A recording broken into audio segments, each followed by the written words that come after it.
Welcome back to the deep dive. Today we're diving into the environmental challenges that Indonesia is facing. Okay. And we've got some excerpts here from a university lecture on environmental law Interesting. that caught our eye. Yeah.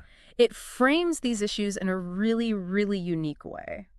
Yeah, I'm always interested to see how that legal perspective can kind of Well, shed some new light on these complex problems. Absolutely. And this lecture does not disappoint. Okay. It jumps right in, highlighting four main sources of environmental issues in Indonesia: population, poverty, pollution, and policy.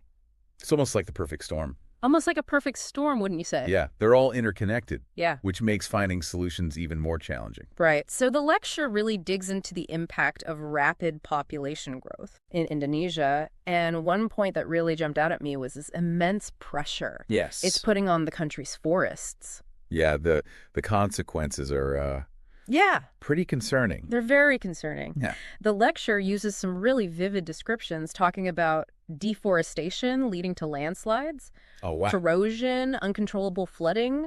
Yeah. It paints a pretty stark picture. It really reminds you that we can't separate human activity from the environment. Right. Every person has an impact, and we call that impact an ecological footprint. Okay. Think of it like this.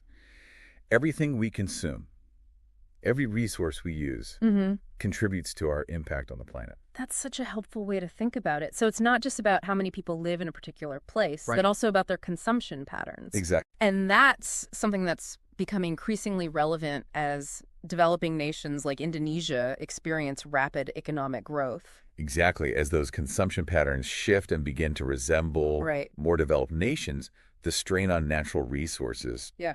to at least intensifies. Okay, so we've got this population pressure, particularly on forests. Right. Now the lecture takes us into the heart of Indonesia's urban centers, Okay. which are also facing their own set of environmental challenges. And this is another global trend that we're seeing. Okay. Rapid urbanization that often outpaces a city's ability to adapt. The lecture uses this phrase, inadequate urban planning. Yeah. What does that actually look like on the ground?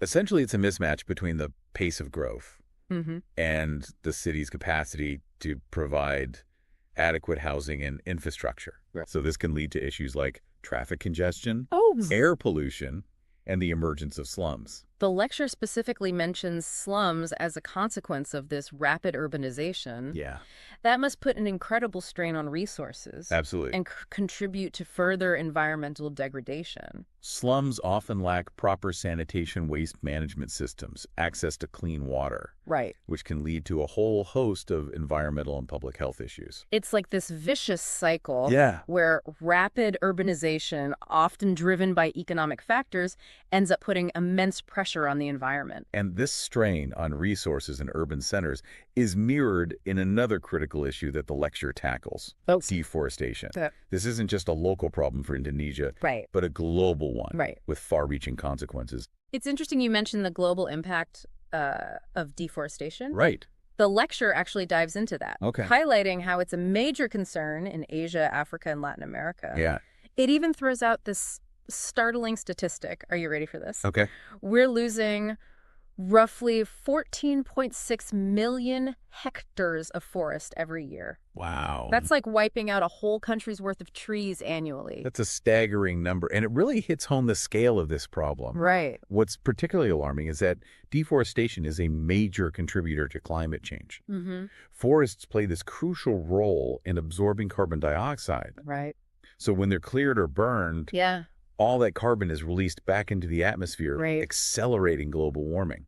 Wow. It's like this domino effect with these environmental issues, each one impacting another on a global scale. Exactly. And to make matters even more complex, the lecture points out that deforestation Yeah. is often linked to economic struggles in developing nations. Yes, it's a difficult balance. Yeah. Many developing countries rely on industries that exploit natural resources, like logging or agriculture, Right. for economic growth. Finding ways to transition to more sustainable practices while still supporting their economies is a huge challenge. The lecture brought up sustainable forestry practices as Yeah. one potential solution. What does Uh, that actually look like in action? So sustainable forestry involves managing forests in a way that balances ecological, economic, and social benefits. Oh, okay. This includes things like selective logging, where only mature trees are harvested, Okay. reforestation efforts to replenish what's been cut down, and protecting areas of high biodiversity. So it's about finding ways to use forest resources without depleting them for future generations. Exactly. Makes sense. The lecture also touched on the need for more international cooperation Yes. to address this global deforestation crisis. Right. Is that where something like the Kyoto Protocol comes in? The Kyoto Protocol is a prime example Oh. of the complexities involved in international environmental agreements. Okay. It aimed to reduce greenhouse gas emissions globally. Right. I remember reading about that, but the lecture mentioned America's reluctance to ratify it. Yeah. That really piqued my interest. Certainly, the U.S. government at the time argued that adhering to the Kyoto Protocol's emissions targets would harm the economy, Right. particularly industries that relied heavily on fossil fuels. They felt that it put them at a competitive disadvantage Right. compared to developing nations that weren't subject to the same stringent targets. So it was a clash between trying to protect the environment and safeguarding economic interests. Absolutely. That must make finding common ground incredibly difficult. Absolutely. Mm. And this tension between environmental protection and economic development is something that plays out on a global stage, as we've seen with the Kyoto Protocol and other international agreements. Yeah. There are often differing priorities and perspectives to navigate. It makes you realize that there are no easy answers when it Right. comes to these global environmental challenges. Exactly. Yeah. But the fact that these issues are being discussed, debated, and addressed in international forums like the Kyoto Protocol is a step in the right direction. It shows a growing recognition of the interconnectedness of our world and the need for collective action. It all seems incredibly complex, but this deep dive into Indonesia's environmental issues has really opened my eyes to how these challenges extend far beyond a single country's borders. That's a key takeaway. Yeah. While Indonesia is dealing with its own set of circumstances, Right. the themes of population growth, urbanization, and resource management resonate globally. And it all circles back to those four major environmental challenges Right. that the lecture highlighted at the start. Yeah. Population, poverty, pollution, and policy. It really paints a picture of how interconnected these issues are, right? It's not just about Indonesia, it's about all of us. Precisely. And what's fascinating is how this lecture connects those global challenges back to those four core issues: Right. population, poverty, pollution, and policy. Yeah.